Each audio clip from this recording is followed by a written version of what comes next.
Praise the Lord. Huh? Oh, Sunday school, yes. आप Sunday बच्चे जो हैं वो संडे स्कूल के लिए जा सकते हैं जिनको जाना है.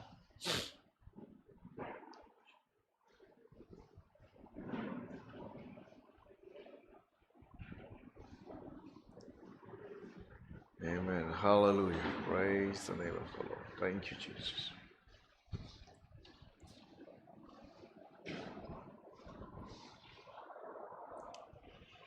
Hallelujah. आप आगे आ सकते हैं, प्लीज आगे आके बैठिए जो पीछे हैं. Amen. कितने लोग खुश हैं आज? अच्छा लग रहा है आपको हॉल? आरामदायक बैठना कितना बढ़िया लगता है. Amen. Hallelujah. परमेश्वर का धन्यवाद. मेरे साथ निकालिए तीसरा यूहन्ना उसकी दूसरी आयत पत्रियों में प्लीज. तीसरा यूहन्ना उसकी दूसरी आयत.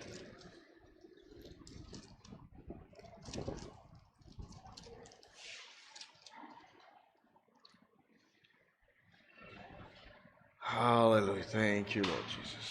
Hallelujah.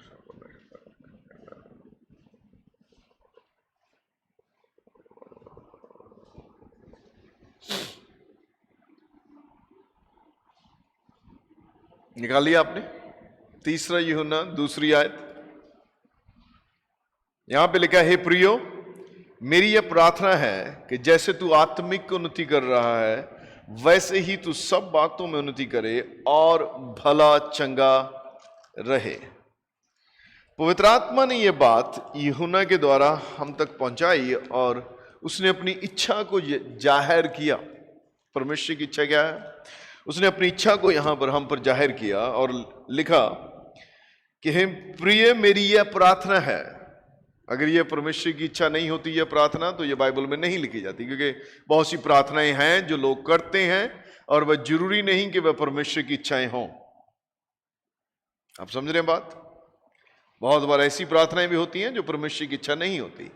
पर जब परमेश्वर किसी प्रार्थना का जिक्र अपने वचन में करता है तो उसका मकसद यही है कि वह प्रार्थना परमेश्वर की इच्छा है और यह हमारे लिए लिखा गया.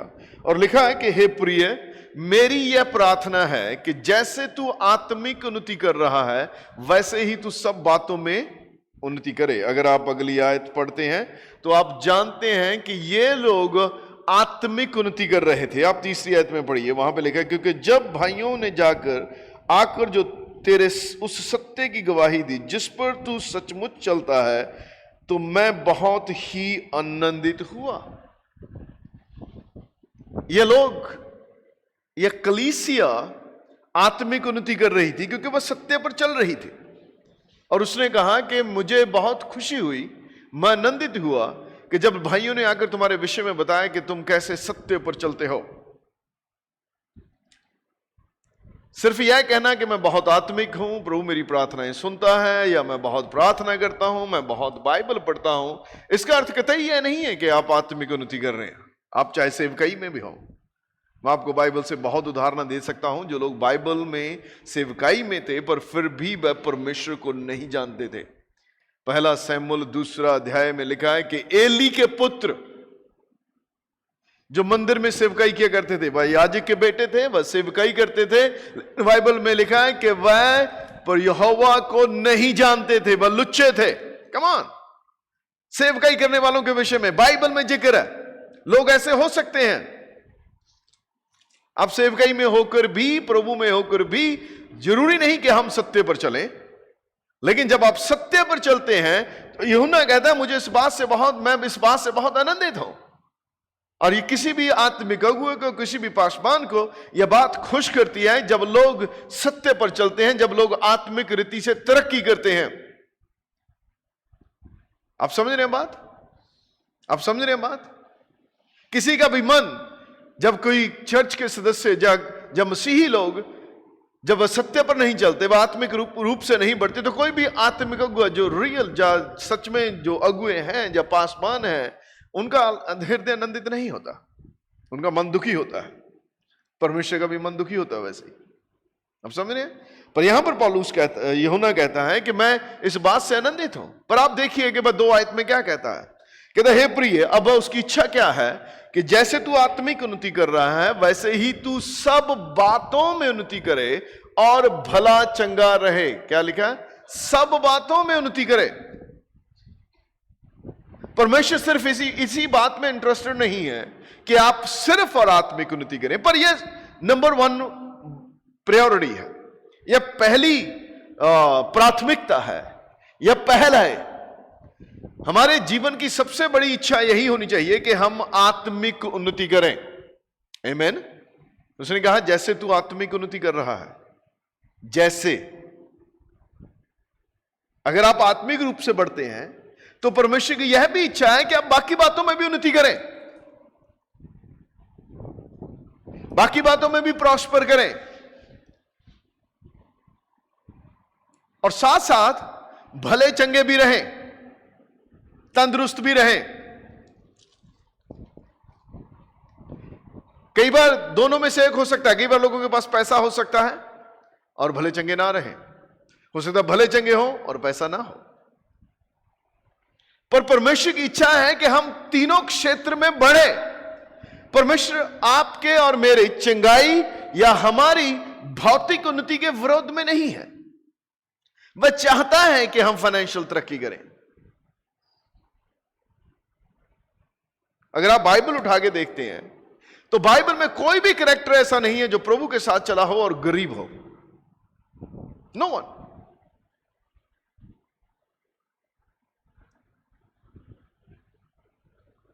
जब एक जवान व्यक्ति प्रभु यीशु मसीह के पास आया, आइए उस पोर्शन को भी पढ़ लेते हैं और आप भी, बेहतर रहेगा हमें आपके समझने के लिए भी। उसने प्रभु यीशु मसीह से कहा, प्रभु जी मैं उद्धार पाने के लिए क्या करूं? यीशु मसीह ने उसे क्या कहा?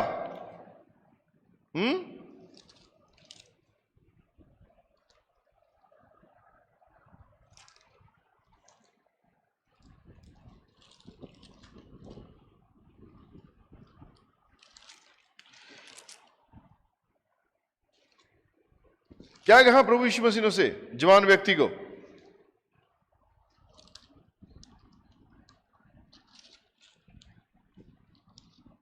नहीं मालूम आपको? हाँ,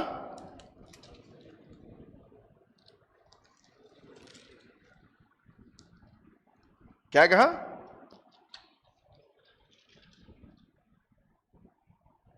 हम्म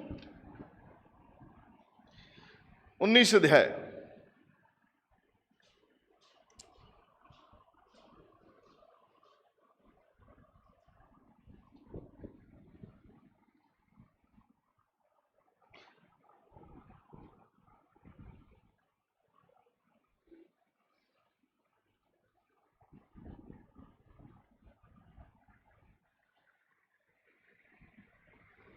निकालिए आपने? मत्ती 19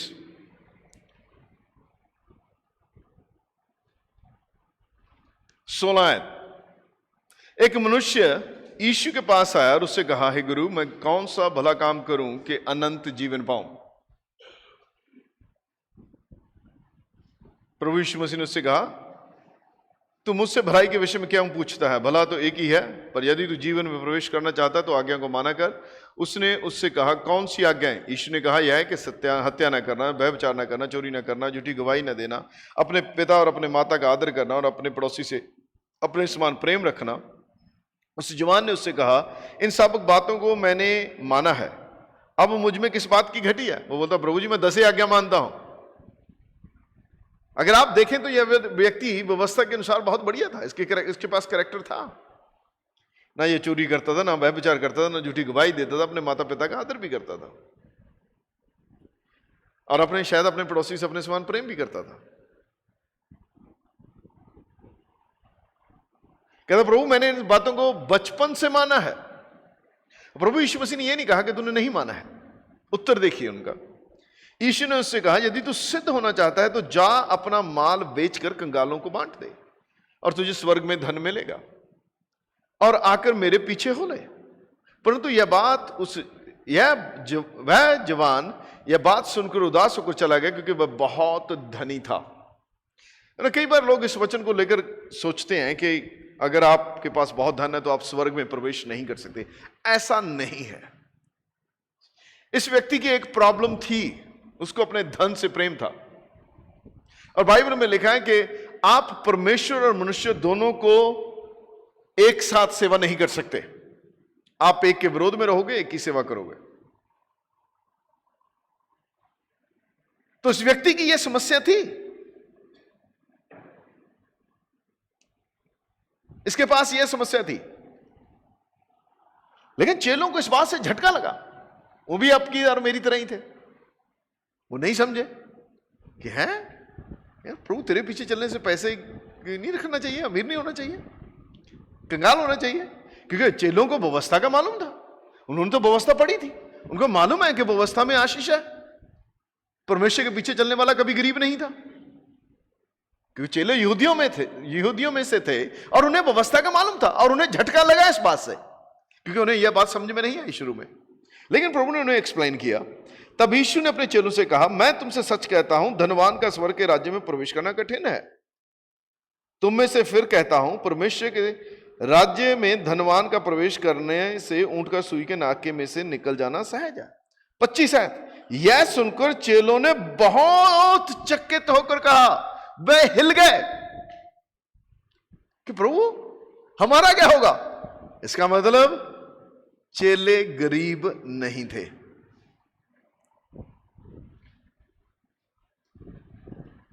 अगर आप गरीब है तो कहेंगे वाह प्रभु मैं तो पक्का जाऊंगा, है? अगर आपके पास पैसा नहीं है तो आप तो इस बात से हैरान नहीं होंगे। अगर चेलों के पास पैसा नहीं था तो वो तो इस बात से हैरान नहीं होते और वह कहते ठीक है मैं तो पक्का जाऊंगा। पर यहां पे लिखा है वो बहुत हैरान हुए। हैरान क्यों हुए? उन्हें झटका लगा। फिर किसका उद्धार हो सकता है? यीशु ने उनको देखकर कहा, मनुष्यों से यह नहीं हो सकता परंतु परमेश्वर से हो सकता है। लेकिन अगर आप दूसरे जगह इस बात को पढ़ते हैं, इसी घटना को लूका 18 अध्याय में, यहां पे भी हाथ रखिएगा, फिर हम वापस लौटेंगे यहां।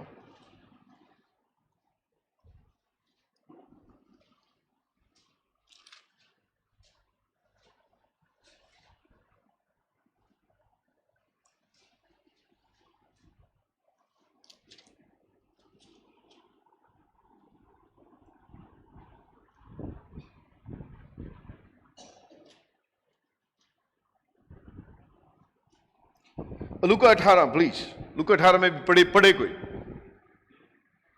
और मरकुस 10 में भी साथ साथ। लूका 18 में प्रभु यीशु मसीह ने यही बात उनसे कही, धनवानों का परमेश्वर के राज्य में प्रवेश करना कितना कठिन है। लेकिन इसी बात को आप अगर मरकुस 10 में भी पढ़ते हैं,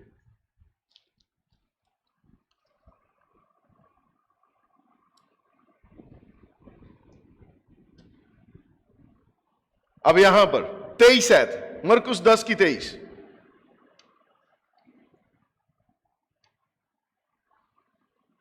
तो आपको थोड़ा सा और बेहतर समझ में आएगा।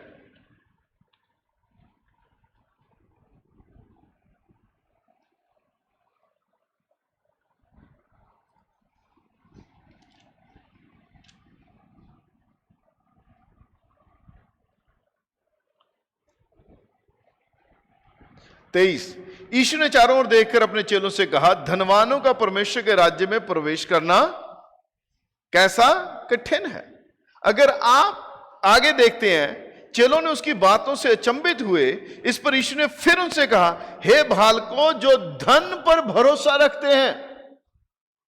वह जब अचंभित हुए तो उसने उन्हें समझाया कि धनी होने का अर्थ, मैं जिसकी बात कर रहा हूं उसका क्या अर्थ है। जो धन पर भरोसा रखते हैं, यह उनकी बात है। आपके पास पैसा होना बुरी बात नहीं है, लेकिन उस पर भरोसा होना परमेश्वर से ज्यादा यह बुरी बात है। समस्या पैसे के साथ नहीं है। लेकिन आपको लगता है कि सब कुछ पैसे के साथ ही होता है, तब यह गलत है, तब आपका परमेश्वर के राज्य में प्रवेश करना कठिन है। कई बार लोग एक ही भाग पढ़ते हैं बाइबल का, क्योंकि मैं जब एम्पलीफाइड से पढ़ता हूं इसी भाग को, क्लिंग टू, जब वो धनी की बात करता है, cling to possession and status as a security, वह जो उनका धन दौलत है उसको पकड़े रहते हैं, और उनका जो समाज में दर्जा या पैसे के साथ जो दर्जा है उसको एक सुरक्षा के रूप में लेते हैं कि पैसा ही मेरा बाड़ा है। आपको देखें, आप कितने लोग भविष्य के लिए इकट्ठे करते रहते हैं।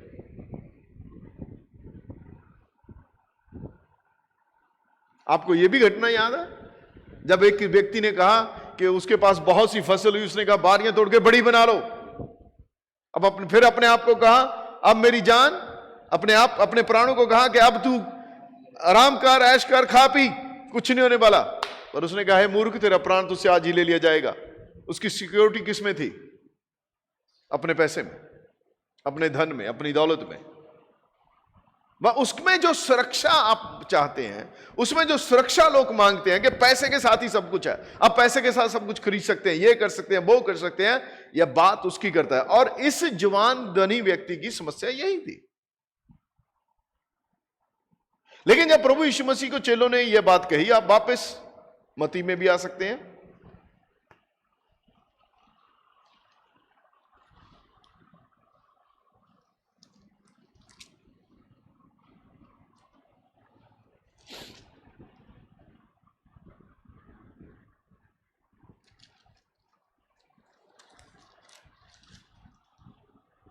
मत्ती 19 अध्याय, याद है आपको?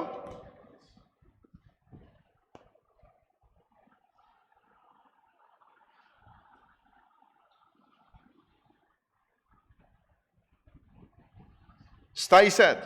चेलों ने कहा, इस पर पतरस ने उससे कहा, देख हम तो सब कुछ छोड़कर तेरे पीछे हो लिए हैं, तो हमें क्या मिलेगा?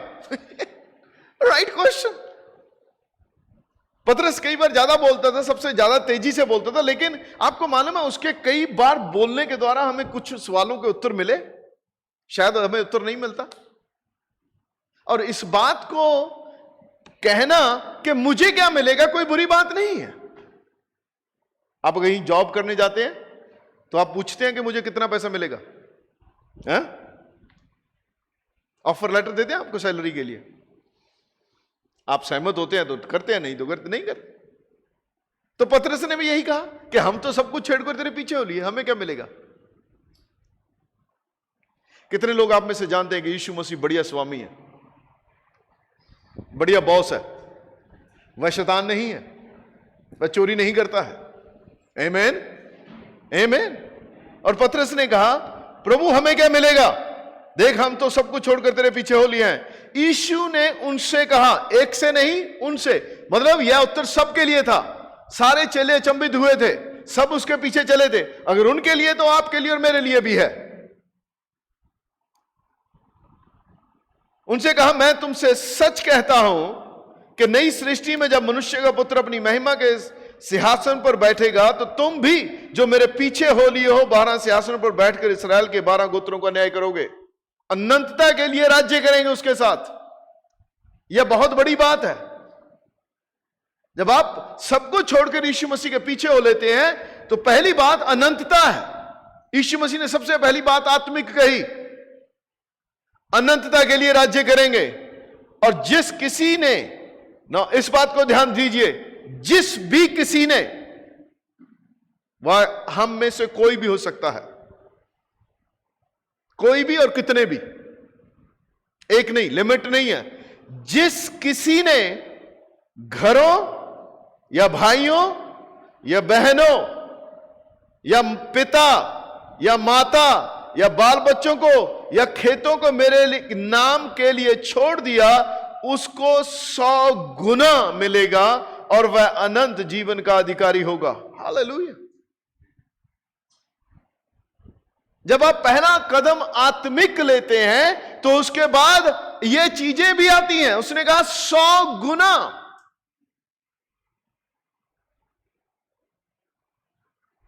लेकिन यही बात हम मसीहों के बहुत बार समझ में नहीं आती। यह बेसिक है। अब आप आइए तीसरा यूहन्ना 2 में वापस लौटिए। 100 गुना वापस मिलेगा, प्रतिज्ञा उसकी आपके लिए। आपके परिवार ने आपको त्याग दिया, जब आप बाहर जाते हैं प्रभु के लिए जीते हैं, परमेश्वर आपको बहुत से परिवार देता है, बहुत से घर देता है। मैं कई बार हैरान हो जाता हूं। हम अभी अमेरिका में थे तो 1 महीना किसी ने हमें अपना पूरा घर रहने के लिए दिया, ये पूरी तरह हमारे पास था। आपको मालूम है यहां पे किराया देना 1 महीना मुश्किल होता है, अमेरिका में तो बहुत बड़ी बात है।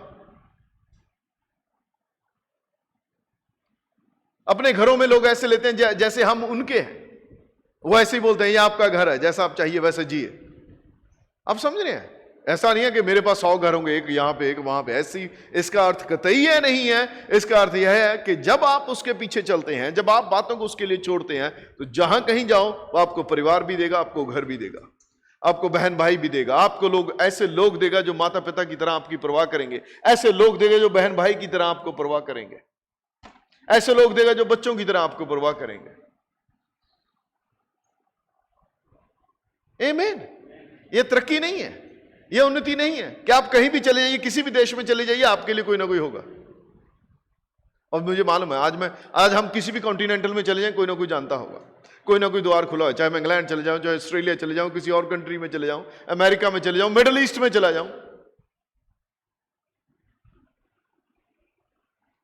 परमेश्वर आपके लिए द्वार खोलेगा अगर आप उसके लिए त्यागते हैं तो। आमीन। और लोग खुशी से आनंद से आपको अपने घरों में लेंगे।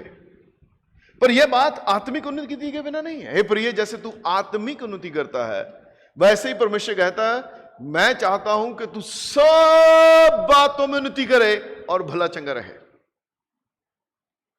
यह परमेश्वर की इच्छा है कि आप प्रॉस्पर हो, आप फाइनेंशियली तरक्की करें।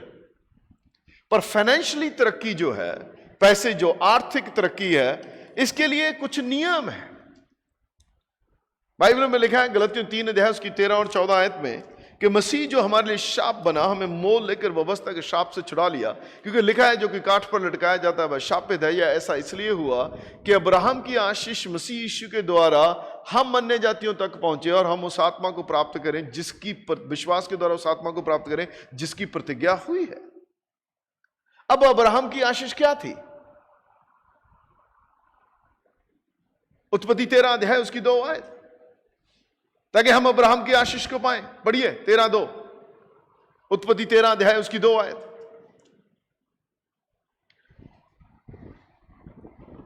अब्राहम भेड़ बकरी गाय बैल और सोने रूपी का बड़ा धनी था। कितना धनी था? हाँ,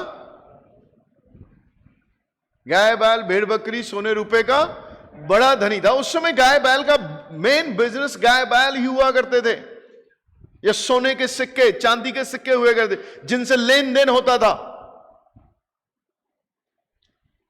जानवरों का बिजनेस तो आज भी बहुत बड़ा, आज भी आप रख लीजिए, जिसके पास 10 भैंसे हैं तो वो कम से कम 10 लाख रुपए का मालिक है। हाँ? आज भी भेड़ बकरी रख लीजिए आप, इसका मतलब आपके पास जायदाद है। पर अब्राहम बाइबल में लिखा बहुत बड़ा धनी था। उसके पास 50, 150 नहीं थी, हजारों के हिसाब से थी। कि 300 तो उसके पास ट्रेंड सैनिक थे जो युद्ध करने में कौशल थे। 300। अगर आपके पास 300 सिपाही हैं तो आप सोचिए कि आपके पास कितना कुनबा है, कितने लोग काम करने वाले हैं। हाँ? कम से कम 1000 तो हो ही होंगे, ज्यादा होंगे पर मैं मिनिमम बोल रहा हूं। तो कितने जानवर, कितना बड़ा बिजनेस होगा जिसके लिए उसे 1000 लोगों की जरूरत है। हाँ? और उस समय लोग खरीदे जाते थे, महीने की तनख्वाह नहीं थी, वो खरीदते थे उनको पैसा देकर। इसका मतलब वो छोटा मोटा आदमी नहीं था। तो क्या लिखा है? ताकि पढ़िए आप 13 और 14 आयत प्लीज, गलतियों जाइए आप।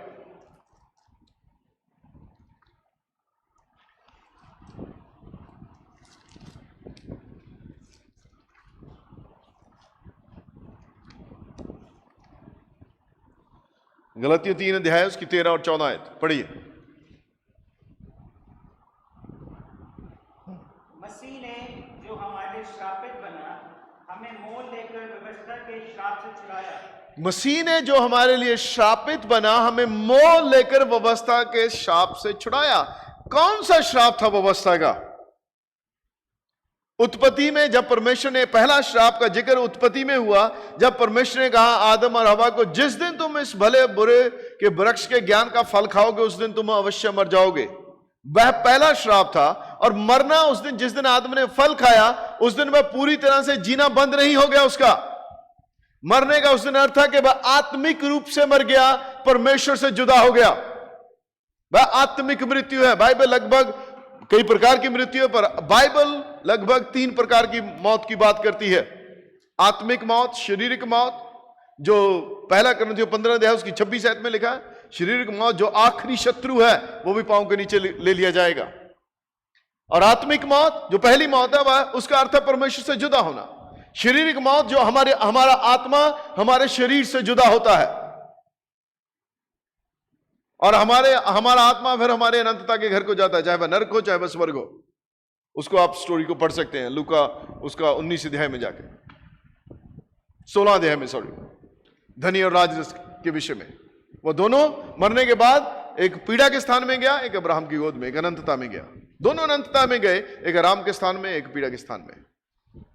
और दूसरी मृत्यु जो प्रकाशित वाक्य 21 अध्याय उसकी 8 आयत में लिखी है कि वह सब डरपोक, टोना, अविश्वासी, टोना करने वाले, मूर्ति पूजक, बाकी लोगों का जिक्र है। वह सब दूसरी मृत्यु, उनकी दूसरी मृत्यु जो आग, उस झील में डाले गए जो आग और गंधक से जलती रहती है, जिसे दूसरी मृत्यु कहते हैं, वह उसमें डाले गए।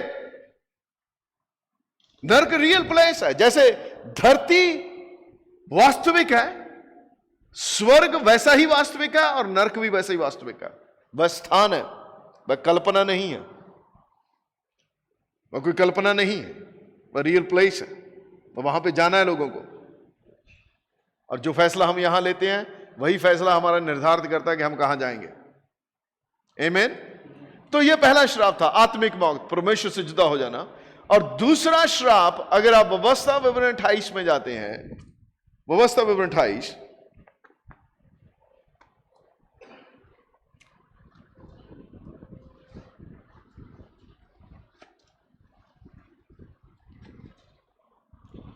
और उसकी 16 से 19 आयत तक और 14-15 से भी पढ़ोगे तो आपको पता चल जाएगा।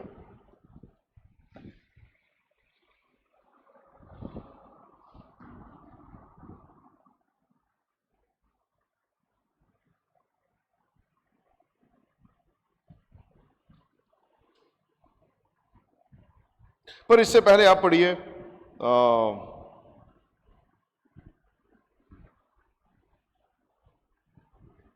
21 ऐसे। और यहोवा ऐसा करेगा कि मरी तुझ में फैलकर उस समय तक लगी रहेगी जब तक जिस भूमि के अधिकारी होने के लिए तू जा रहा है उसमें तेरा अंत ना हो जाए। यहोवा तुझको क्षय रोग से और ज्वर और दहा और बड़ी जलन से और तलवार से और झुलस और गेरुई से मारेगा। और ये उस समय तक तेरा पीछा किए रहेंगी जब तक तू सत्यानाश ना हो जाए। अब समझ रहे हैं, ये बीमारियां जो है ये व्यवस्था का श्राप है। इसी की 61 आयत भी 61। और जितने रोग आदि दंड इस व्यवस्था की पुस्तक में नहीं लिखे हैं उन सभी को भी यहोवा तुझको यहां तक लगा देगा कि तू सत्यानाश हो जाएगा। इसका मतलब जो रोग संसार में है, कोई भी रोग, चाहे वह दांत, खाज, खुजली, क्षय रोग, बुखार, उनका जिक्र है। कहता है जिनका जिक्र भी नहीं है इस किताब में, वो रोग भी यह व्यवस्था का श्राप है। बीमारी क्या है? व्यवस्था का श्राप है। पर परमेश्वर का धन्यवाद हो कि मसीह ने जो हमारे लिए श्राप बना। 13 आयत पढ़िए आप फिर से, गलतियों 3 की 13। मसीह ने जो हमारे लिए श्रापित बना, मसीह ने जो हमारे लिए श्रापित बना, हमें मोल लेकर व्यवस्था के श्राप से छुड़ाया। उसने हमें इस जो हमने अभी ये रोग पड़े, इन बीमारियों का जिक्र किया, उस श्राप से क्या किया? छुड़ा लिया। हालेलुया, परमेश्वर का धन्यवाद हो कि हम श्राप के अधीन नहीं हैं। कहिए, मैं बीमारी के श्राप से छुड़ाया गया हूं। बोलिए, मैं बीमारी के श्राप से छुड़ाया गया हूं। बीमारी व्यवस्था का श्राप है, और परमेश्वर का धन्यवाद हो कि मसीह यीशु ने मुझे उस व्यवस्था के श्राप से छुड़ा लिया है। Hallelujah, hallelujah. और यूहन्ना, तीसरा यूहन्ना उसकी 2 आयत में लिखा है, प्रिय, जैसे तू आत्मिक उन्नति कर रहा है तो वैसे ही तू सब बातों में उन्नति करे और भला चंगा रहे। यह परमेश्वर की इच्छा भी है, और उसने हमें बीमारियों से छुड़ा भी लिया है। आमीन, आमीन। आपको किसी रोग के अधीन रहने की जरूरत नहीं है। बुखार व्यवस्था का श्राप है। अब कहिए कि व्यवस्था 28 के अनुसार बुखार व्यवस्था का श्राप है, और गलतियों 3:13 के अनुसार मैं उस श्राप से और उस बुखार के श्राप से छुड़ा लिया गया हूं। आमीन। अगर आप छुड़ा लिए गए तो आपको उसके बंधन में रहने की जरूरत नहीं है। आपको विश्वास करना होगा। आपको क्या करना होगा? विश्वास करना होगा कि मैं उस श्राप से छुड़ा लिया गया हूं। Hallelujah, hallelujah. लेकिन अगला श्राप जिसका जिक्र बाइबल करती है, व्यवस्था का जो श्राप है, वो आप पढ़िए 38 आयत 28, व्यवस्था 28, उसकी 38 आयत से 41 तक। इस पे हम बात करेंगे थोड़ा।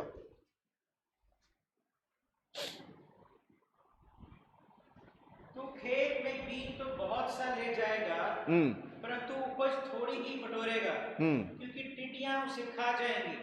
तू दाख की बारियां लगाकर उनमें काम तो करेगा, परंतु उनकी दाख का मधु पीने ना पाएगा, वरन फल भी तोड़ने ना पाएगा, क्योंकि कीड़े उनको खा जाएंगे। तेरे सारे देश में जलपाई के वृक्ष तो होंगे, परंतु उनका तेल तू अपने शरीर में लगाने ना पाएगा, क्योंकि वे झड़ जाएंगे। तेरे बेटे बेटियां तो उत्पन्न होंगे, परंतु तेरे रहेंगे नहीं, क्योंकि वे बंधुआई में चले जाएंगे। तेरे सब वृक्ष और तेरी भूमि की उपज टिड्डियां खा जाएंगी। जो परदेशी तेरे मध्य में रहेगा वह तुझसे बढ़ता जाएगा, और तू आप घटता चला जाएगा। वह तुझको उधार देगा, परंतु तू उसको उधार ना दे सकेगा। वह तो सिर और तू पूंछ ठहरेगा। तू जो अपने परमेश्वर यहोवा की दी हुई आज्ञाओं और विधियों को मानने को ना सुनेगा, इस कारण ये सब श्राप तुझ पर आ पड़ेंगे और तेरे। बस, थैंक यू। और इसके साथ 48 भी पढ़ दीजिए। इस कारण तुझको भूखा, प्यासा, नंगा और सब पदार्थों से रहित होकर अपने उन शत्रुओं की सेवा करनी क्या? पड़ेगी। यहां पे तू भूखा, नंगा, प्यासा, और तेरे जीवन में सब पदार्थों की कमी होगी। और जो 38 से हमने पढ़ा है 42-43 तक, वहां आप देखते हैं वो व्यवस्था का श्राप है। तू हाथ लगाएगा लेकिन आशीष नहीं आएगी। कितने लोग आते हैं, कितने ही लोग, ब्रदर जी कमाई तो है लेकिन बरकत नहीं है। कितने ही लोग, मैं बहुत लोगों को सुनता हूं, एक नहीं बहुत परसेंटेज में, और बहुत लोगों की हालत भी ऐसी ही है। पर परमेश्वर का धन्यवाद हो कि हम इस व्यवस्था के श्राप से छुड़ा लिए गए हैं। गरीबी व्यवस्था का श्राप है। क्या है गरीबी? जैसे बीमारी व्यवस्था का श्राप है, आत्मिक मौत व्यवस्था का श्राप है, वैसे ही गरीबी व्यवस्था का श्राप है। और मसीह ने हमें मोल लेके व्यवस्था के श्राप से छुड़ा लिया। वह हमारे लिए श्राप बना। उसने कीमत क्या अदा की? वह क्रूस पर श्राप बना। 2 कुरिन्थियों 8 उसकी 9 आयत पढ़िए आप। 2 कुरिन्थियों 8 की 9। तुम हमारे प्रभु यीशु मसीह का अनुग्रह जानते हो। तुम क्या कह रहे हो? तुम हमारे प्रभु यीशु मसीह का अनुग्रह जानते हो कि वह धनी होकर भी तुम्हारे लिए कंगाल बन गया। सुनिए, क्या होकर? क्या होकर? इसका अर्थ यह है कि यीशु मसीह गरीब नहीं था।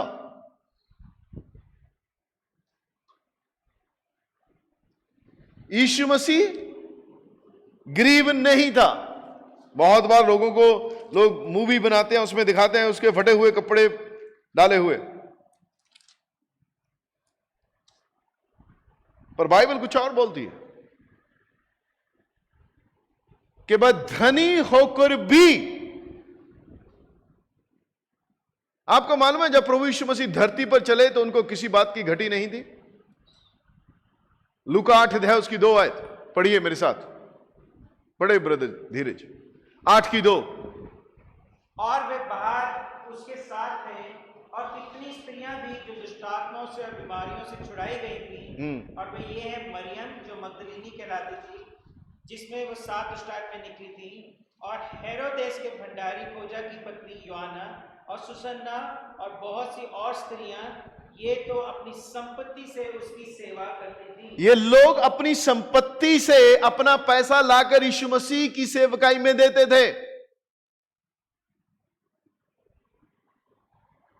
और ये औरतें गरीब नहीं थी जो पैसा लाती थी उसकी मिनिस्ट्री में, और भी लोग थे जो पैसा लाते थे।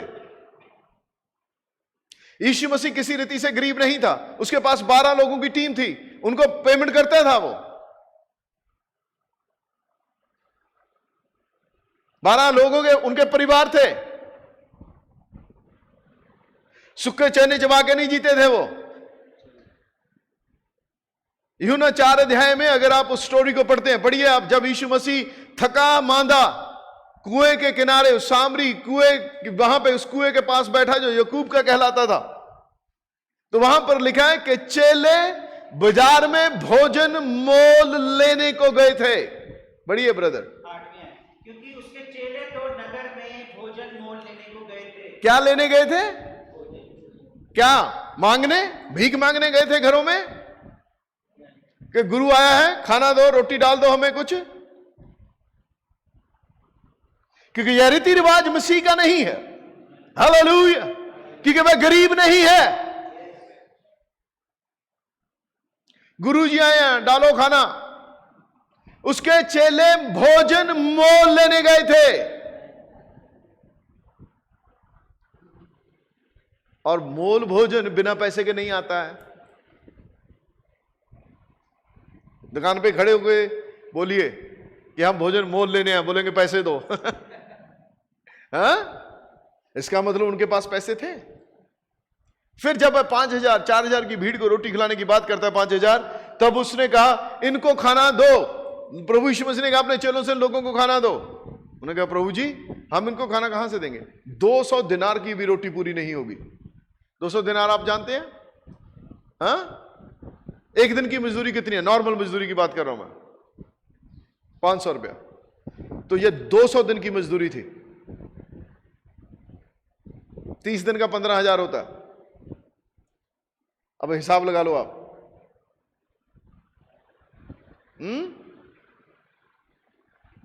200 में कितने 30 दिन होते हैं?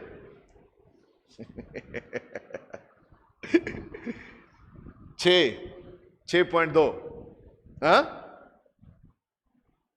एक लगभग 1 लाख रुपए का खाना आना था, 1 लाख रुपए की रोटी। तो इस तरह पैसा उनकी सेवकाई में था, उससे ज्यादा ही होगा, क्योंकि कंगालों को भी वह लगातार दिया करते थे। कि जब प्रभु यीशु मसीह ने यहूदा इस्करियोती को रोटी भिगो के दी दाखरस में, उसे कहा, और उसने खाई, और उसने कहा जा जो करना है जाके, जो तुझे कहा गया वो कर। उसने क्या सोचा? बाकी चेलों ने क्या सोचा? शायद वह जो प्रभु यीशु मसीह कंगालों को देने के लिए कुछ बोला है वही देना है, क्योंकि वह उनकी रीति थी। यीशु मसीह कंगालों का ख्याल रखते थे, उनकी सेवकाई से कंगालों को भी जाता था, टैक्स भी भरते थे। हेलो, टैक्स भी भरते, टैक्स चोरी नहीं किया यीशु मसीह ने। और उससे सवाल भी पूछा लोगों ने सिक्का देके कि क्या हमें कैसर को कर देना चाहिए या नहीं। उसने कहा किसकी तस्वीर है? उन्होंने कहा कैसर की। बोला कैसर का कैसर को और परमेश्वर का परमेश्वर को दो। जिसका कर देना चाहिए उसका कर दो, जिसका हक है उसका हक चुकाना चाहिए। आमीन, आमीन, हालेलुया। इसका मतलब यीशु मसीह गरीब नहीं था। पर दूसरा कुरिन्थियों 8:9 में वापस लौटिए, वहां पे लिखा है कि वह, तुम हमारे प्रभु यीशु मसीह का अनुग्रह जानते हो कि वह धनी होकर भी कंगाल हो गया, ताकि उसके कंगाल हो जाने से तुम भी कंगाल हो जाओ। नहीं, हम मसीह के पीछे चलते हैं। क्या लिखा है यहां पे? ताकि उसके कंगाल हो जाने से तुम धनी हो जाओ। हालेलुया। गरीबी व्यवस्था का श्राप है, जैसे कि बीमारी व्यवस्था का श्राप है। पर परमेश्वर का धन्यवाद हो कि यीशु मसीह ने हमें उस व्यवस्था के श्राप से, जो गरीबी है, उससे छुड़ा लिया है, ताकि हम क्या हो जाएं? धनी हो जाएं। जब यीशु मसीह, आपको मालूम है प्रभु यीशु मसीह कितना कंगाल हुआ? जो संसार का सबसे बुरा कंगाल हो सकता है, वह उतना कंगाल हुआ। जब वह क्रूस पर चढ़ाया गया तो उसके तन पर एक भी कपड़ा नहीं था, वह इतना कंगाल हुआ।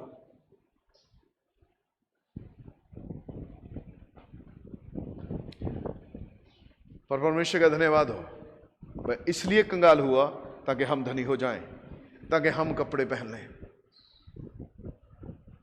वह प्यासा हुआ, उसके पास पीने के लिए पानी नहीं था, ताकि हमें, क्योंकि पानी की, आपको मालूम है प्यास क्यों वहां पे प्यास का जिक्र है? क्योंकि पानी की कीमत नहीं होती। उसके पास पानी भी नहीं था, वह उस लेवल की कंगाली तक पहुंचा, ताकि आपके और मेरे पास किसी बात की घटी ना हो। उसने हमें गरीबी के श्राप से छुड़ा लिया, ताकि हम अब्राहम की आशीषों के वारिस हो जाएं। इसलिए वह कहता है, प्रिय मेरी यह प्रार्थना है, जैसे तू आत्मिक उन्नति करता है, वैसे तू सब बातों में उन्नति करे और भला चंगा रहे। और आप, बहुत बार लोग जो हैं वह क्यों फाइनेंशियल तरक्की नहीं करते? मसीही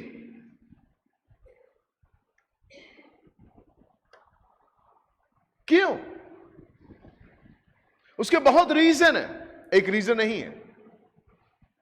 कई बार लोग काम में वफादार नहीं है।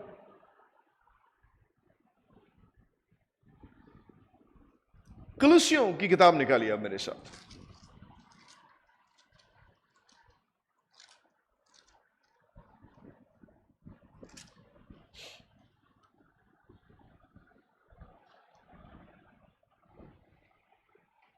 उसका 3 अध्याय और 22 आयत।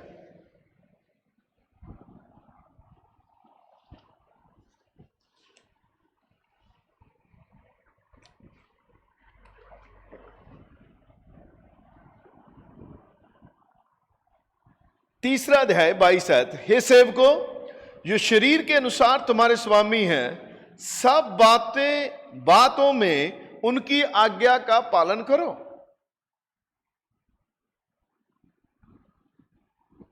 क्या लिखा?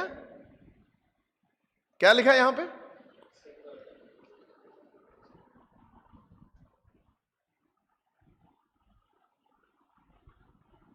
यहां पे समस्या है मसीहों में भी।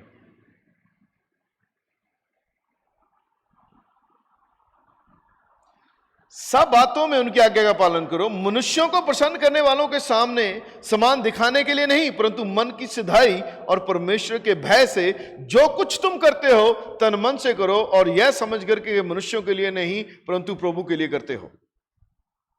24 आयत। इसका नतीजा क्या है?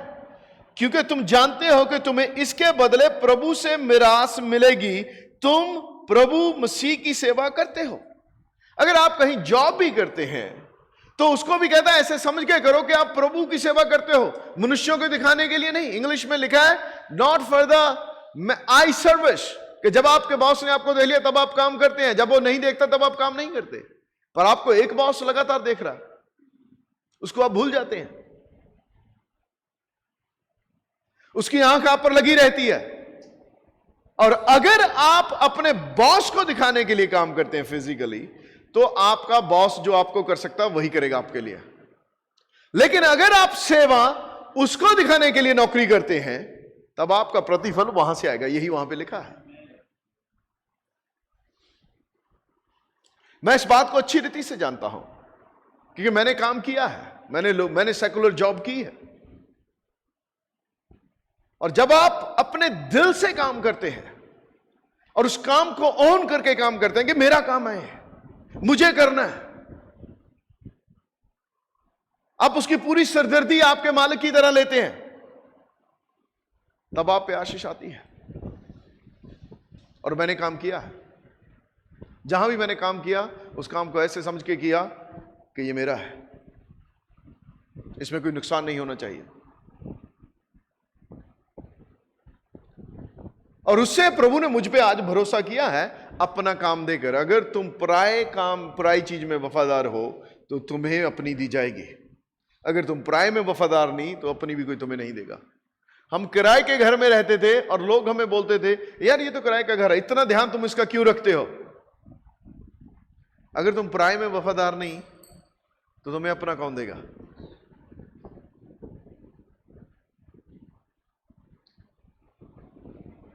ये बिल्डिंग किराए की है, मालूम है ना आपको?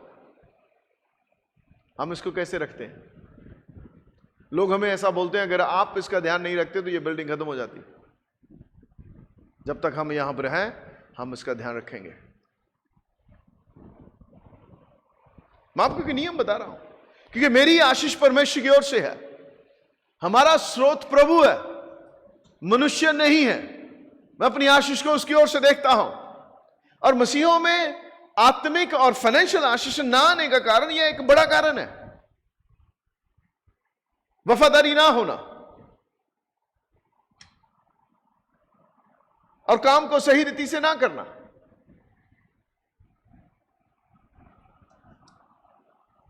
पहला पत्रस प्लीज, याद रखिए हम कहां से बात कर रहे हैं। उसने कहा कि जैसे तू आत्मिक उन्नति करता है वैसे तू सब बातों में उन्नति करे और भला चंगा रहे।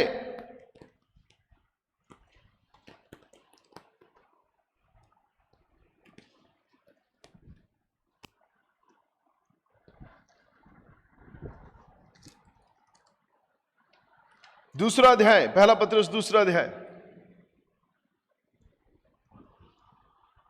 हे सेवको, हर प्रकार के भय के साथ अपने स्वामियों के अधीन रहो। भय मानो आप, अगर आप किसी के पास जॉब करते हैं आपके अंदर उनके लिए एक आदर होना चाहिए। आगे देखिए आप, ना केवल उनके जो भले और नम्र हो पर उनके भी जो कुटिल हो। अगर आपका स्वामी हार्ड है तो उनके भी अधीन रहो। बोला बस, उसको जज करना आपकी समस्या नहीं है, वह परमेश्वर का काम है। अगर वह गलत है तो परमेश्वर उसे देखेगा, नहीं तो आप अपनी आशीष खो देंगे। अब इसकी उदाहरण एक मैं आपको बाइबल में से देता हूं कि कुटिल के कैसे अधीन रहना है और फिर भी आप आशीष पा सकते हैं अगर आप वफादार हैं। आमीन। आपकी आशीष आपके बॉस की वफादारी से नहीं आती है, आपकी और मेरी आशीष मेरी अपनी वफादारी से आती है। हालेलुया। मैं आपको ईमानदारी से बताऊं, फाइनेंशियली स्टेटस से, आर्थिक स्थिति से, जहां पर मैं आज हूं, मैं कतई उसके लायक नहीं था। ना मेरे पास वो एजुकेशन है, ना ही मेरा कोई बैकग्राउंड वैसी है, पर मेरे पास एक ही मजबूत चीज थी, वह था परमेश्वर का वचन और उस पर ईमानदारी से चलना। प्रचार करना ही नहीं, पर ईमानदारी से चलना। प्रचार तो बहुत लोग कर सकते हैं, उस पर ईमानदारी से चलना, चाहे मेरा बॉस मुझे देखे चाहे ना देखे। मैं बता रहा हूं आपको, एक बार हम बाइबल स्कूल में थे जहां पे हम काम करते थे और मैं हेल्प के लिए वहां पे जाता था। और मैं ब्रदर राज और मैं हम अपने काम में बिल्कुल व्यस्त रहते थे। हम अपने बॉस को खुश करने के लिए काम नहीं करते थे, पर इसका अर्थ यह नहीं था कि हम काम नहीं करते थे। हम काम करते थे, चाहे वह हो चाहे वह ना हो, चाहे वह हमें देखे चाहे वह हमें ना देखे। एक दिन मैं ऑफिस में बैठा काम कर रहा था और हम बैठा काम, बाकी स्टाफ बातें, मसीहों की बात कर रहा हूं मैं, सेवकाई में काम करते हैं लोग ऐसे हैं और मैं जानता हूं इस बात को। लगभग 30 साल का अनुभव हो गया है मुझे सेवकाई में, एंड आई अंडरस्टैंड इट। समझता हूं, बाहर जाता हूं, लोगों को भी मिलता हूं, घूमता हूं, बहुत तरह के लोगों को मिलता हूं। और हम बैठे थे, बाकी सब बातें कर रहे हैं और मैं अपना काम कर रहा।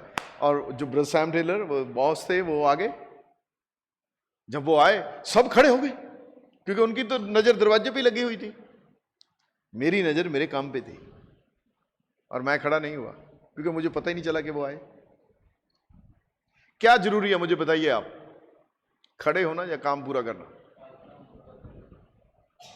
कहता उसकी आंखों को देख के नहीं, not to the pleasing the somebody's eyes.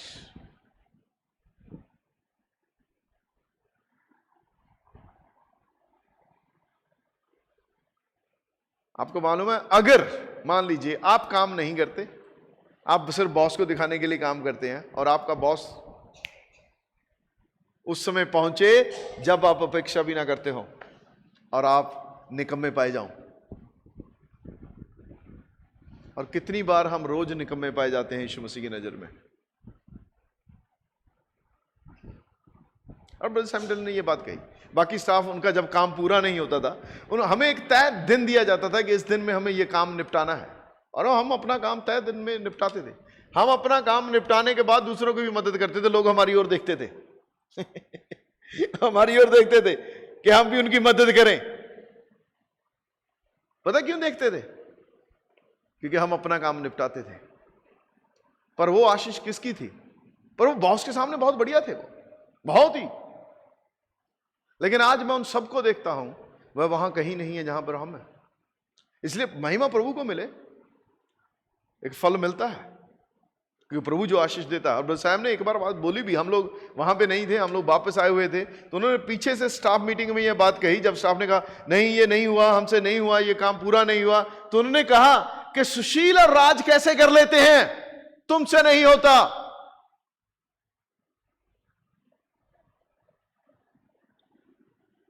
इसलिए जिस दिन यीशु मसीह के सामने खड़े होंगे, कोई बहाना नहीं होगा, क्योंकि वह देखता है।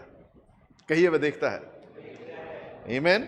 आइए आपको एक उदाहरण दूं बाइबल से, बेहतर उदाहरण है बाइबल की। मुझे यह उदाहरण पसंद है। एक ऐसा व्यक्ति जो मेहनती भी था, अपने काम के प्रति वफादार था, और उसका बॉस बहुत ही क्रूअल था।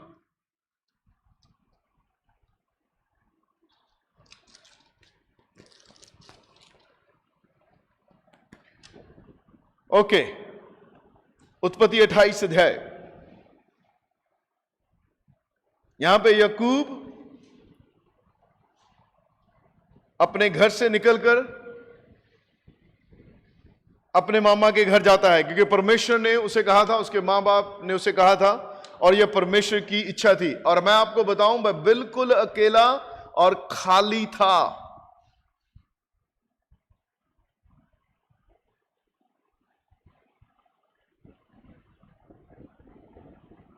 कोई पैसा नहीं था उसके पास। लेकिन रास्ते में उसकी मुलाकात परमेश्वर से होती है। 10 आयत 28 की 10। अगर आप बोलेंगे कि मेरे मां बाप ने मुझे छोड़ दिया, मुझे किसी की जायदाद नहीं मिली, अरे मां बाप की जायदाद की तरफ मत देखो भाई, आपके प्रभु नहीं है, यीशु मसीह प्रभु है। वह मां बाप से बड़ी जायदाद दे सकता है आपको। हालेलुया। बढ़िए थोड़ा सा। 10 आयत। याकूब बेशर्बा से निकलकर हरान को ओर चला, और उसने किसी स्थान में पहुंचकर वहां रात वहीं बिताने का विचार किया, और सूर्य अस्त हो गया था, इसलिए उसने उस स्थान के पत्थरों में से एक पत्थर को अपना तकिया बनाकर रखा और उसी स्थान में सो गया। यह कोई आरामदायक जगह नहीं थी, उसके पास तकिया भी नहीं था पत्थर को तकिया बना के सोया वो रात में। कितना बुरा, क्या आसान था ये? हाँ बताइए, क्या आसान था?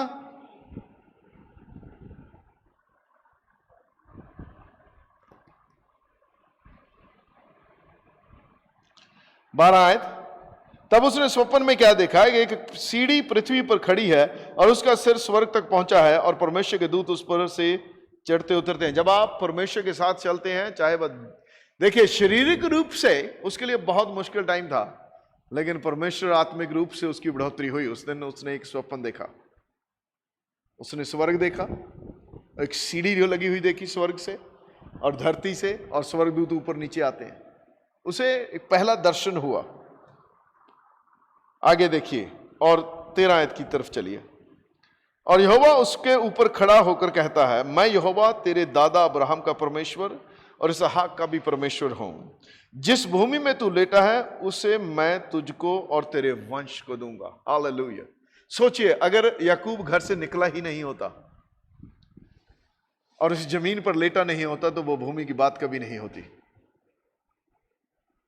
आमीन। किसने कहा यह बात उसे? किसने? आपको मालूम है, इजराइल आज भी, याकूब की संतान आज भी उसी भूमि में बसती है। इजराइल आज भी यही बसता है जो परमेश्वर ने उसे इस समय कहा था।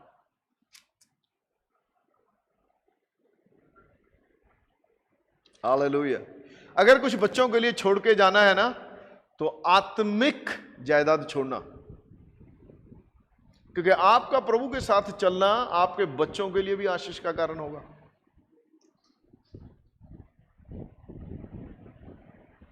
ये देखिए, आप पढ़िए कि परमेश्वर ने क्या कहा उसे।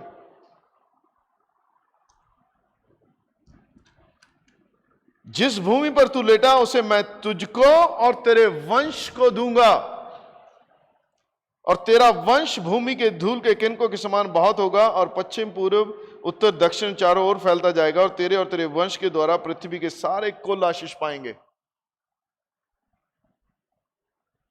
15 आयत, सुन मैं तेरे संग रहूंगा, और जहां कहीं तू जाए वहां तेरी रक्षा करूंगा, और तुझे इस देश में लौटा ले आऊंगा। मैं अपने कहे हुए को जब तक पूरा ना कर लूं तब तक तुझे ना छोड़ूंगा। हालेलुया। परमेश्वर ने जो आपको कह दिया है, जब तक वो उसे पूरा ना करे वो उसे नहीं छोड़ेगा, आपको नहीं छोड़ेगा, लेकिन आपको उसके साथ चलना होगा। आमीन। उसके बाद जब वह जाग उठा तब उसने परमेश्वर से प्रतिज्ञा की। अब देखिए, अब 19 आयत, तब याकूब ने उसने उस स्थान का नाम बेतेल रखा पर उस नगर का नाम पहले लूज था। तब याकूब ने यह मन्नत मानी, यदि परमेश्वर मेरे संग रहकर इस यात्रा में मेरी रक्षा करे, क्या करे? मेरी रक्षा करे, मुझे खाने के लिए रोटी और पहनने के लिए कपड़ा दे। कुछ ज्यादा नहीं मांगा। जब आपका हृदय साधारण और सिंपल रहता है, साफ रहता है, तब आपको आशीष बहुतायत से मिलती है। यीशु मसीह ने एक ब्रदर हैगन को एक दर्शन में कहा कि मैं अपने लोगों के धनी होने के विरोध में नहीं हूं, पर मैं उनके लालची होने के विरोध में हूं। लालच खतरनाक चीज है। उसने सिंपल बातें मांगी, और मैं अपने पिता के घर में कुशल क्षेम से लौट जाऊं तो यहोवा मेरा परमेश्वर ठहरेगा। पहली बात उसने क्या कही? यहोवा मेरा परमेश्वर ठहरेगा, और यह पत्थर जिसका मैंने खंभा खड़ा किया है परमेश्वर का भवन ठहरेगा। इसका मतलब, प्रभु मैं तेरी सेवा करूंगा।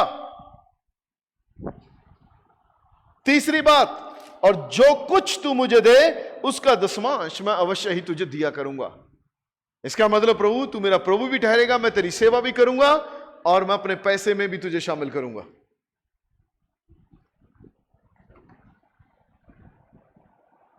तो क्या हुआ इसके साथ? क्या इसकी जिंदगी में आशीष आई?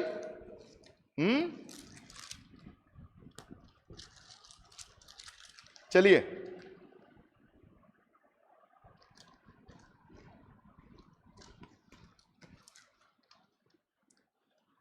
उनतीस अध्याय उसकी आखिरी आयत, या 20 साल बाद उसकी जिंदगी में क्या पलटा?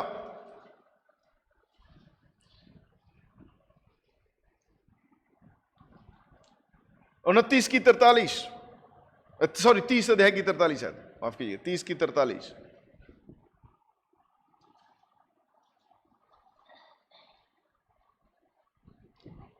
ये याकूब के विषय में ही है, पढ़िए कोई ऊंची से। सो वह पुरुष अत्यंत धनाढ्य हो गया। कितना धनाढ्य हो गया? कितना? बोलिए बोलिए। अत्यंत का मतलब समझते हैं आप? जिसका अंत नहीं है। वह इतना धनाढ्य हो गया, 20 साल में खाली गया था वो।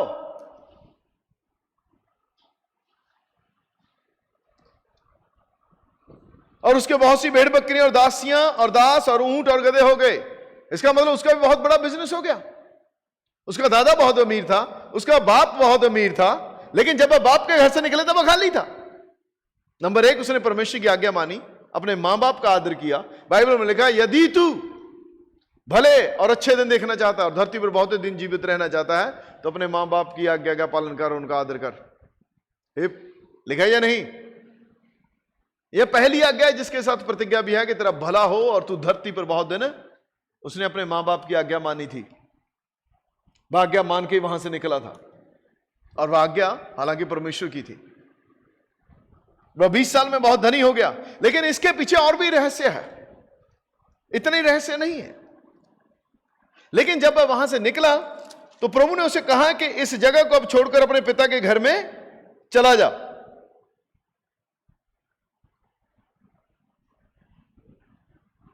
तेरह आयत 31 की 13,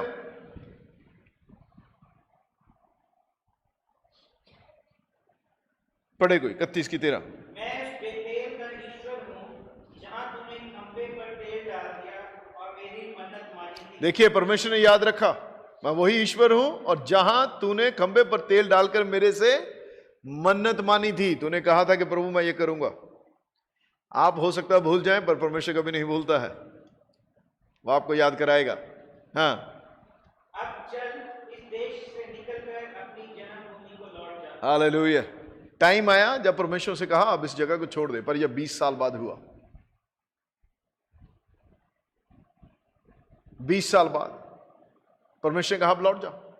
टाइम आया जाने का, जाने के लिए कहा, धनी हो गया। लेकिन जब वह वहां से निकला तो उसका जो स्वामी था, उसका रिश्तेदार भी था, वह उसका मामा भी था,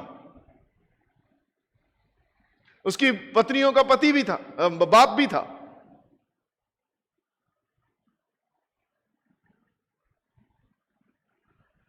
वह बहुत सख्त आदमी था। जब उसको पता चला कि याकूब चला गया तो वह उसके पीछा किया उसने उसका। लेकिन जब उसने उसका पीछा किया तब परमेश्वर, बाइबल में लिखा है, जिसकी तुम सेवा करते हो तो तुम्हें उसकी ओर से मिरास मिलेगी।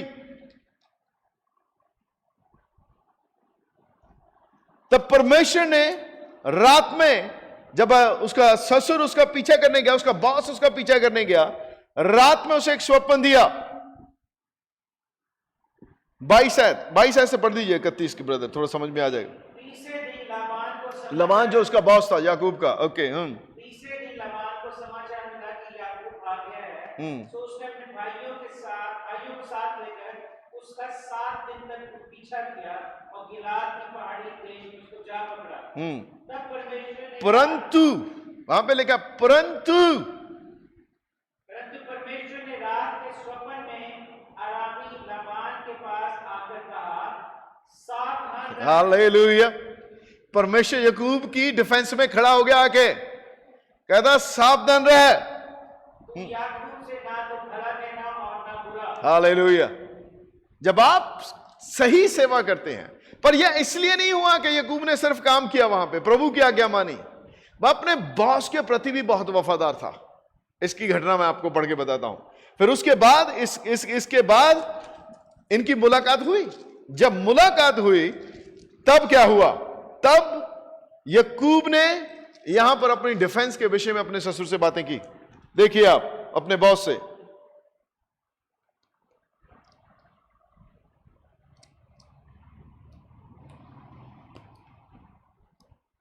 सैंतीस है ऐसे ब्रदर, 31 की 37 है।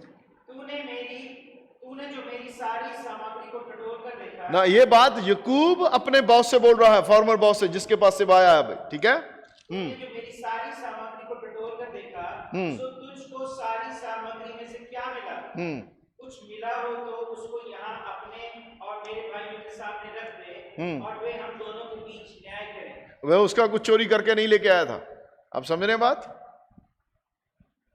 उसके बॉस ने सब छानाबीन की, वो कहता तूने सारा टटोला है, तुम्हें कुछ मिला तो रख दे।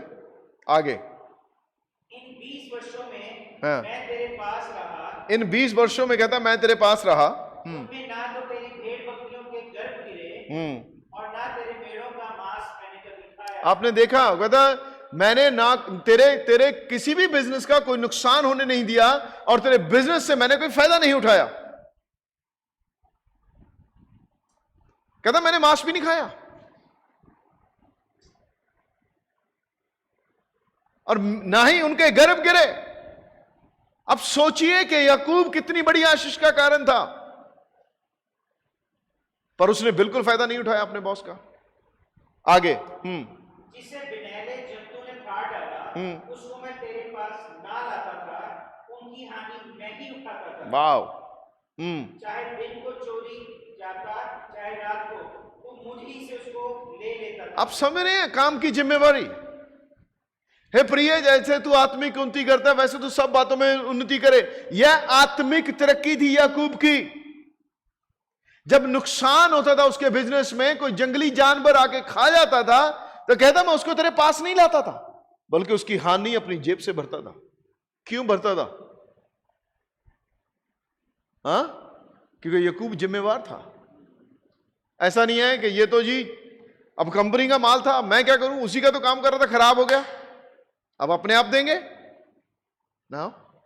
आप समझ रहे हैं? He owned that business. उसने उन चीजों का ध्यान इस रीति से रखा जैसे कि उसका अपना था।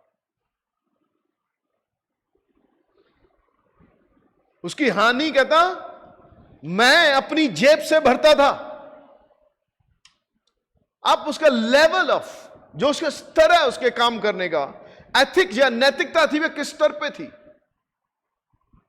हमने ये तो पढ़ लिया कि वह बहुत धनाढ्य हो गया, लेकिन इसके पीछे और क्या था? आगे मेरी तो ये दशा थी कि दिन को तो घाम और रात को पाला मुझे खा गया। हाँ, कितनी मेहनत की उसने, और नींद मेरी आंखों से भाग जाती थी। कहता दिन को धूप और रात को पाला खा जाता था और नींद आंखों से भाग जाती थी। इसका मतलब वो सोता भी नहीं था 20 साल। एक आध साल नहीं, एक आध महीने नहीं, कोई छुट्टी नहीं, कोई वेकेशन नहीं, घर वाले नहीं देखे थे 20 साल में।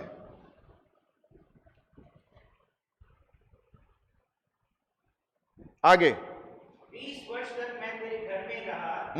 14 वर्ष तो मैंने तेरी दोनों बेटियों के लिए और 6 वर्ष तेरी भेड़ बकरियों के लिए सेवा की। और तूने मेरी मजदूरी को 10 बार बदल डाला। 10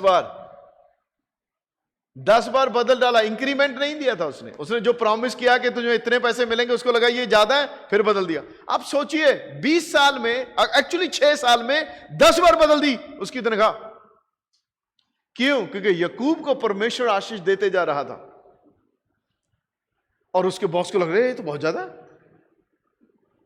ये तो बहुत ज्यादा। हमारे पे आशीष इतनी होनी चाहिए कि जब बॉस तनख्वाह दे तो इतना बड़े बॉस को लगे यार ये ज्यादा ही है कुछ। अगर आप काम वफादारी से करते हैं कहीं भी, यह महत्वपूर्ण है, क्योंकि हमारी स्रोत, आशीष का स्रोत परमेश्वर है, लोग नहीं है। आपका बॉस और आपकी कंपनी आपके आशीष का स्रोत नहीं है, परमेश्वर है। इसलिए उसकी सेवा जो आप करते हैं, जहां भी आप काम करते हैं, उसे इस रीति से करिए कि आप प्रभु की सेवा करते हैं। चाहे आप गवर्नमेंट जॉब है, चाहे आप प्राइवेट जॉब है, चाहे आप सेवकाई में हैं, जहां अपना काम करते हैं, आप ऐसा कीजिए कि प्रभु मैं तेरे लिए कर रहा हूं। ऐसे सोच के तो कीजिए। मैं सेवकाई करता हूं, यहां पे जो भी पैसा लगाता हूं मैं उसे ऐसा सोच के करता हूं कि मैं प्रभु का करता हूं। खरीदने जाता हूं तो उसमें 20 बार देखता हूं कि कितना पैसा लगेगा, कि परमेश्वर का पैसा बेकार ना हो। और मुझे दुखता है, 100 रुपया भी, 50 रुपया भी मुझे दुखता है। यहां पे अगर चीजें बिखर जाएं, खिली रहे और इधर उधर पड़ी रहे, मुझे दुखता है, क्योंकि वह परमेश्वर का पैसा है, वह परमेश्वर का है। यह महत्वपूर्ण है। आपको आशीष चाहिए तो चीजों को इस ध्यान से देखिए कि यह परमेश्वर की है। चाहे आप कहीं भी काम करते हैं, आप किसी कंपनी में काम करते हैं, आप किसी गवर्नमेंट जॉब में काम करते हैं, गवर्नमेंट एम्प्लॉय किस तरह है, सरकार पे करेगी, फेंक दो उसको। ऐसा मत करना, ऐसा मत करना, क्योंकि एक और है जो आपको देखता है, जो सबसे बड़ा स्वामी है, वह वॉच करता है, क्योंकि लिखा है तुम्हारी मिरास प्रभु की ओर से आएगी। सेवा प्रभु की सेवा समझ के करना। हे प्रिय, जैसे तू आत्मिक उन्नति करता है वैसे सब बातों में उन्नति करे और भला चंगा रहे। परमेश्वर की इच्छा है कि आप उन्नति करें। आमीन, आमीन। हमने अपना घर में सेटिंग की है, यहां पे जो हमारे 2 कमरे हैं, लेकिन आपको मालूम है जितना पैसा हमने वहां पे लगाया, मैं अपनी जेब से लगाया, उसका सेवकाई का एक भी पैसा इस्तेमाल नहीं किया। मेरा पैसा सेवकाई की तरफ चला जाए कोई बात नहीं, पर उसका पैसा मेरी तरफ नहीं आना चाहिए, अपना। मुझे हक है, मैं सेवकाई से कुछ नहीं लेता, मुझे हक है। पौलुस कहता है कि मुझे हक नहीं है, मुझे हक है कि मैं जो चाहूं वहां पे खर्चा कर सकूं, पर मैं ऐसा नहीं करता हूं। उसका एक कारण है, क्योंकि मैं उसकी सेवा करता हूं, मैं उसका फायदा नहीं उठाना चाहता। आमीन। और मुझे वह कमी होने भी नहीं देता, मैं ईमानदारी से बोलता हूं, और मुझे कमी होने भी नहीं देता। मुझे किसी के आगे हाथ खोलने की जरूरत नहीं भी नहीं पड़ती। पर आपको मालूम है, हृदय देखता है, वो आपकी क्रिया को भी देखता है। वो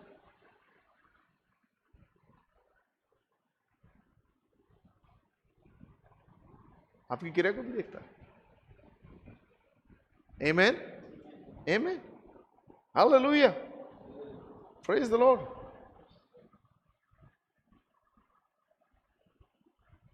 कहता तूने मेरी मजदूरी 10 बार बदल डाली। 42 है।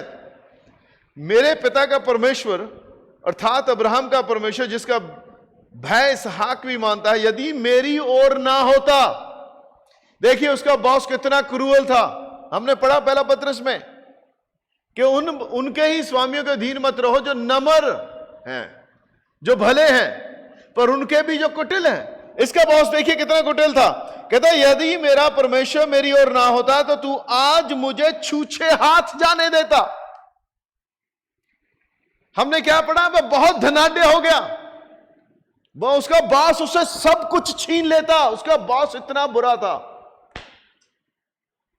और वह 20 साल फिर भी उसके अधीन रहा। आमीन। और कैसे की सेवा उसकी पढ़ा आपने, दिन को धूप और रात को पाला खा जाता, और नींद मेरी आंखों से भाग जाती थी। अगर कोई नुकसान होता था अपनी जेब से भरता था। That's a Christian standard to serve. यह मसीही स्तर है सेवा करने का। आप कहीं भी काम करें, मैं सिर्फ सेवकों के लिए नहीं है, कहीं भी जॉब करते हैं आप, कोई भी जॉब करते हैं आप, अगर आप और मैं आशीषित होना चाहते हैं तो जो भी आप काम करते हैं उसे ऐसा समझ के करिए कि प्रभु मैं तेरी सेवा कर रहा हूं। चाहे आप कहीं झाड़ू ही लगाते हैं, ऐसा लगाइए कि आप प्रभु के लिए झाड़ू लगा रहे हैं। अगर आप कहीं खाना बनाते हैं, आप ऐसा बनाइए कि आप यीशु के लिए रोटी बना रहे हैं। यहां पे लिखा है कि ऐसी सेवा करो जैसे प्रभु की करते हो। पानी का गिलास ही देते हो किसी को, पानी पकड़ाते हो ऑफिस में, तो ऐसा पकड़ाओ जैसे प्रभु को पकड़ाते हो।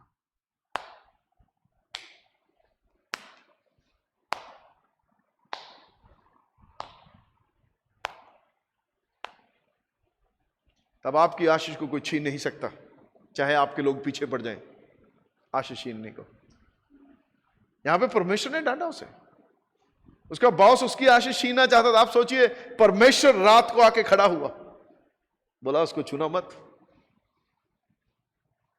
परमेश्वर ने उसको आशीष दी, परमेश्वर ने उसकी आशीष को सुरक्षित भी किया। Hallelujah, hallelujah. कहता तू मुझे आज छूछे हाथ जाने देता, खाली हाथ। अगला भाग पढ़िए उस आयत का, पढ़िए आखिरी भाग उस आयत का ब्रदर। मेरे दुख और मेरे हाथों के परिश्रम को देखकर परमेश्वर ने बीती हुई रात में तुझे दबका।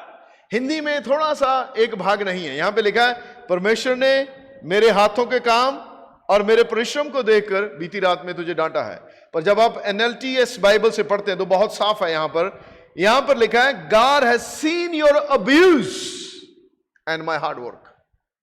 कहता परमेश्वर ने जो तूने मुझे सताया है, तेरे स्ताव को भी देखा और मेरे कठिन परिश्रम को, मेरी सख्त मेहनत को भी देखा।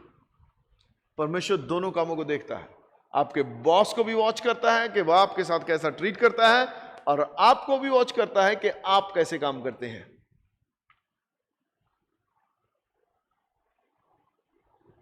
इसलिए कहता कल रात परमेश्वर ने तुझे डांटा है। ऐसा नहीं है कि परमेश्वर आपको ही देखता है, ओ ब्रदर मैं तो बहुत बहुत बहुत मेहनत करनी पड़ती है वो, पर वहां पे ना बॉस ठीक नहीं है। ये आपकी प्रॉब्लम नहीं है, यीशु मसीह की प्रॉब्लम है। अपने आप से देख लेगा वो। आपको जो दिया गया उसे आप कैसे करते हैं, यह महत्वपूर्ण है। अगर आपको आशीष पानी है, अगर नहीं पानी तो प्रेज द लॉर्ड, फिर आप जैसा आपका बॉस है आप भी वैसी बन जाइए। Simple simple. मैंने किसी एक व्यक्ति को थोड़े दिन पहले एक ऑफरिंग भेजी, और अगर आप स्वाभाविक रीति से उस अगर मैं सिचुएशन बताऊं तो आप कहेंगे नहीं आपने ऐसा क्यों किया। मैंने इसलिए भेजी कि अगर उन्होंने बुरा किया तो मैं बुरा नहीं होऊंगा, मैं अपने स्वभाव को किसी के स्वभाव के कारण नहीं बदलूंगा, मैं अपना स्वभाव वैसा ही बनाए रखूंगा। आमीन आमीन। कभी कभी लगता है ना आप यार इसके लिए नहीं करना चाहिए, ये ऐसा है ये वैसा है। मैं मोनिका से बात कर रहा था, मैं कहा यार ठीक है, अगर वो ऐसा करते हम ऐसा क्यों करें, हम वैसे नहीं होंगे जैसे वे हैं, उनके कारण हम नहीं बदलेंगे। आमीन आमीन। इसलिए आप किसी भी हालात देख के अपने स्वभाव को मत बदलिए, क्योंकि यह परमेश्वर की इच्छा है कि आप तरक्की करें, और तरक्की परमेश्वर की आज्ञा मानने से ही आएगी। नहीं तो दाल फुल्का तो चलेगा, लेकिन बहुतायत की आशीष नहीं आएगी। भूखे नहीं मरेंगे आप, ये मैं गारंटी देता हूं आपको, ये नहीं। लेकिन आप बढ़ना चाहते हैं, परमेश्वर की इच्छा है आप तरक्की करें। आमीन। वह चाहता है आप तरक्की करें, और वह नहीं चाहता कि आपके पास किसी काम किसी चीज की घटी हो, वह आपके पास बहुतायत से हो, आपके पास इतना हो कि जब भी किसी को जरूरत हो तो आपका हाथ खुला रहे। ऐसे हो आप, ऐसा ना हो कि जब भी आपकी जरूरत हो आपका हाथ खुला रहे। ऐसा हो कि जब भी किसी की जरूरत हो तो आपका हाथ ऐसे हो। आमीन आमीन। और सब बढ़ सकते हैं उस पर, ऐसा नहीं है कि कोई कहे जी मैं नहीं। अगर आपके जीवन में ऐसा नहीं है तो आप चेक कीजिए कि समस्या कहां पे है। आप दूसरों के कारण आप मत बदलिए, आप जिए प्रभु के साथ, आप करिए जो आपको करना है, जो आप भला है उसे करिए। आमीन आमीन। पिता हम यीशु के नाम से धन्यवाद करते हैं तेरे वचन के लिए जो सामर्थ्य है प्रभु। मेरी ये प्रार्थना है जो वचन तेरे लोगों में आज बोया गया वह 30 गुना 60 गुना और 100 गुना फल लाए। ये सिर्फ वचन को सुनने वाले ही नहीं बल्कि उस पर चलने वाले हों प्रभु। हम तेरे वचन को सिर्फ सुनने वाले नहीं बल्कि उसके चलने वाले बनना चाहते हैं, ताकि तेरा नाम हम में महिमा पाए और हम बहुत सा फल लाएं और तेरे लिए और लोगों के लिए आशीष का कारण हो। धन्यवाद करता हूँ पिता आज के इस दिन के लिए। इस प्रार्थना को प्रभु यीशु के नाम से मांगते हैं, आमीन।